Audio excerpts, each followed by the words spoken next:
In the winter of 1878, a trapper named Swiftrunner walked into a Canadian police station and confessed to murdering and eating his entire family. His wife, his 6 children. When officers asked why, he said something had taken control of him. Something that whispered through the winter storms. Something the Algonquian people had warned about for centuries. The Wendigo. And according to their legends, once it takes you, you're already dead. The Wendigo is not like other monsters. It's not something you fight or escape. It's a transformation, a spiritual corruption that turns humans into something that can never be human again. The legend comes from the Algonquian-speaking peoples of the northern United States and Canada, the Ojibwe, Cree, Assiniboine, and others who survived brutal winters where temperatures dropped to 50 below zero and food could disappear for months. In those conditions, the unthinkable sometimes became necessary: cannibalism. But the Algonquian peoples understood something modern psychology is only now confirming: that eating human flesh doesn't just break a taboo, it breaks something in the mind. It changes you.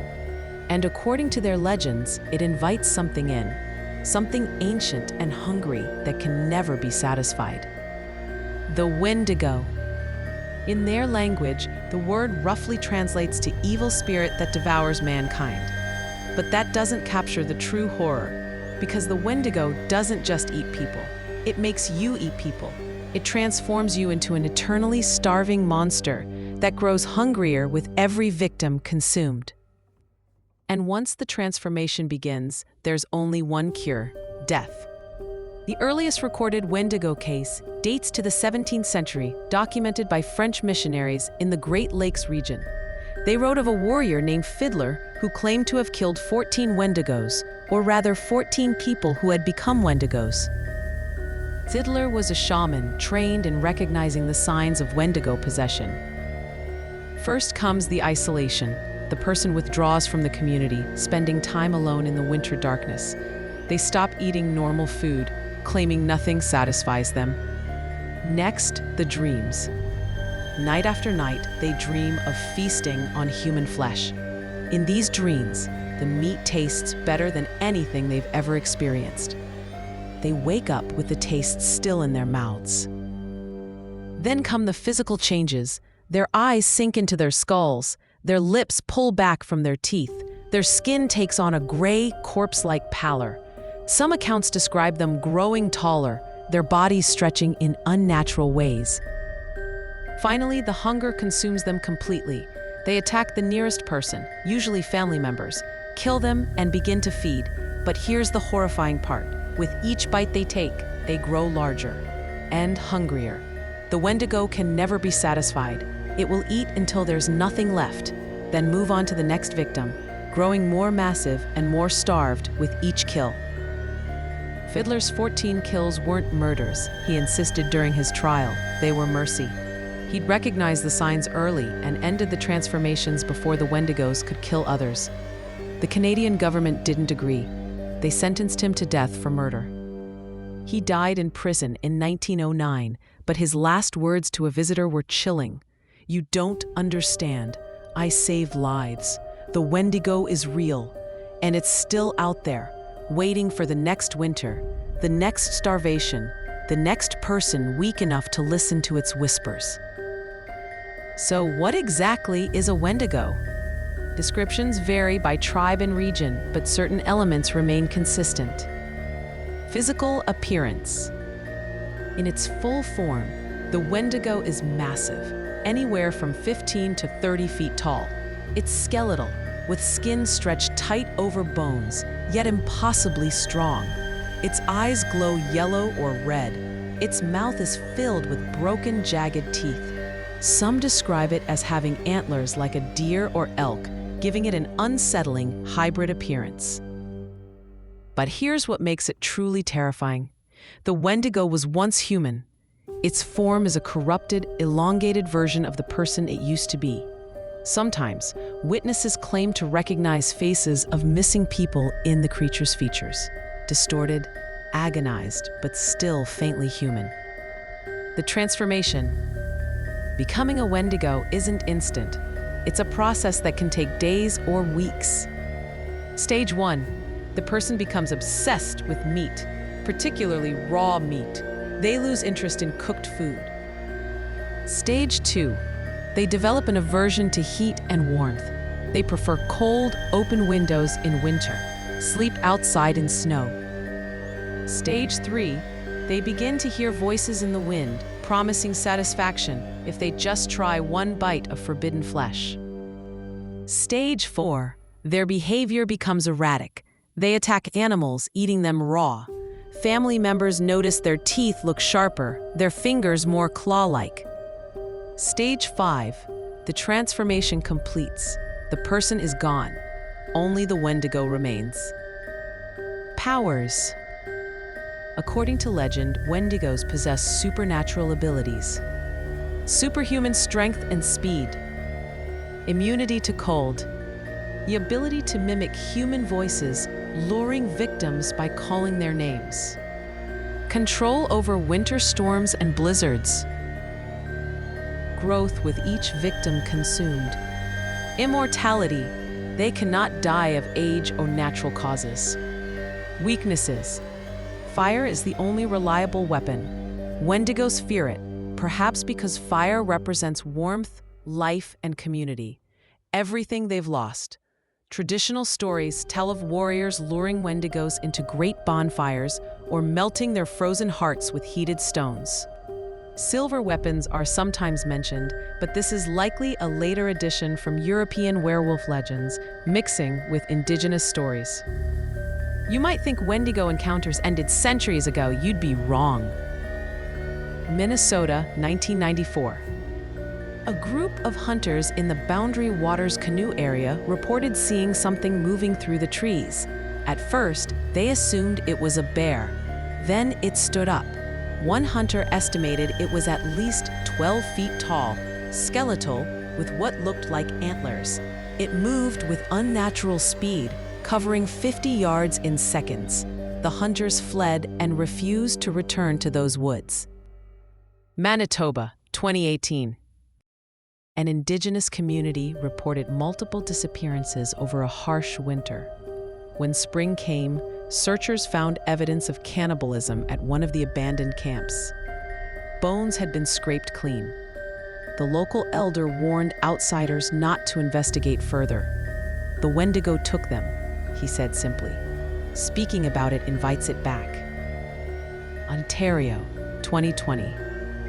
A conservation officer investigating illegal poaching found a makeshift shelter deep in the wilderness. Inside were journal entries from a man who'd been missing for 3 months. The entry started normally enough. He'd gotten lost during a hike. But as weeks passed, the tone changed. Day 47, so hungry, the squirrels watch me. They look delicious. Day 52, caught a rabbit, ate it raw. Best thing I've ever tasted. Why did we ever cook meat? Day 61, I hear it calling my name. It sounds like my mother. It promises I'll never be hungry again. The final entry, barely legible. I understand now, the hunger is everything. The hunger is everything. They never found the man's body, but they found bones scattered around the camp, human bones. The forensics team couldn't determine if he'd killed others or done something worse. But perhaps the most disturbing Wendigo connection comes from modern psychology. In 1960, a psychiatrist named Dr. J.J. Honigman documented what he called Wendigo psychosis, a culture-bound syndrome specific to Algonquian peoples. Patients suffering from it displayed intense cravings for human flesh, depression and withdrawal, belief they were transforming into a Wendigo, violent behavior toward others, suicide attempts to prevent themselves from killing. Western psychiatry dismissed it as a cultural expression of schizophrenia or psychosis. But here's where it gets interesting. Wendigo psychosis only occurred in specific geographic regions during winter. almost exclusively among people familiar with the Wendigo legend, and it often emerged during times of starvation or extreme isolation. Modern researchers have proposed several explanations. The starvation theory. Extreme caloric deprivation causes hallucinations, paranoia, and obsessive thoughts about food. The cultural framework of Wendigo legend gives those symptoms a narrative. The taboo enforcement theory. The Wendigo legend served as a powerful deterrent against cannibalism. By making it a supernatural transformation rather than a choice, communities prevented the practice while allowing mercy for those driven to it by starvation. The prion disease theory. Cannibalism, particularly eating human brains, can transmit prion diseases like kuru, which cause neurological deterioration, erratic behavior, and eventual death. The Wendigo legend may describe the observable effects of prion disease in populations where cannibalism occurred. But none of these theories explain the consistency of the physical descriptions across centuries and tribes, or the encounters reported by people unfamiliar with the legend, or the Swift Runner case, where a well-fed man with access to food killed and ate his family, claiming something made him do it. Here's what keeps researchers up at night. In 2019, an anthropology team studying climate change in northern Canada interviewed elders about traditional ecological knowledge. When asked about changes in wildlife patterns, one elder said something unexpected. "The Wendigos are moving south." The team assumed it was metaphorical, but the elder insisted, "The long winters are coming back. The hunger is coming back. And when the hunger comes, so does the Wendigo. Your scientists measure temperature. We measure something else, and we're telling you, prepare." That winter, Minnesota, Wisconsin, and Michigan all reported record missing persons cases in wilderness areas. 73 people vanished, most during blizzards. Some were found, but 12 disappeared without a trace. Search teams reported strange findings, trails that ended abruptly, as if the person had been lifted away. Campsites abandoned so suddenly that food was left cooking. And in 3 cases, torn clothing with bite marks too large to be from any known animal. One search and rescue worker, who wished to remain anonymous, told a local news station, "I've been doing this for 20 years. I've seen bear attacks, wolf attacks, every kind of wildlife incident. This wasn't that. The bite radius was wrong, too big, and the tracks leading away from one site, they started human-sized and got bigger, just kept getting bigger until they disappeared into the tree line." The official explanation was hypothermia-induced disorientation and predator activity, but the Algonquian communities know better. The Wendigo is patient, it's eternal, and it's always hungry. So is the Wendigo real? If you ask a scientist, they'll tell you about psychosis, starvation, cultural narratives, and prion diseases. If you ask the Algonquian elders, they'll tell you something different. The Wendigo is real, it's never been gone, and disrespecting it by treating it as superstition is exactly what makes you vulnerable to it. What's certain is this: humans in extreme situations are capable of unthinkable acts, whether that's because of a supernatural entity or the darkest parts of human nature.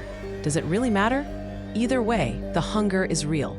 The transformation is real. And in the right conditions, isolation, starvation, desperation, anyone could hear that whisper in the winter wind. So if you're ever lost in the northern wilderness in the dead of winter and you hear someone calling your name, don't answer. Don't follow, because it might not be your friend out there looking for you. It might be something that used to be your friend, wearing their voice like a mask, waiting for you to come close enough to feed. Next time, we're exploring another creature that lures victims with familiar voices, but this one has glowing red eyes and wings. The Mothman, Point Pleasant, West Virginia, 1966. Dozens of witnesses. One of the most documented cryptids in American history. You won't want to miss it. Like, subscribe, and comment. Would you survive a winter alone in the wilderness, or would the hunger get to you? I'll see you in the next one.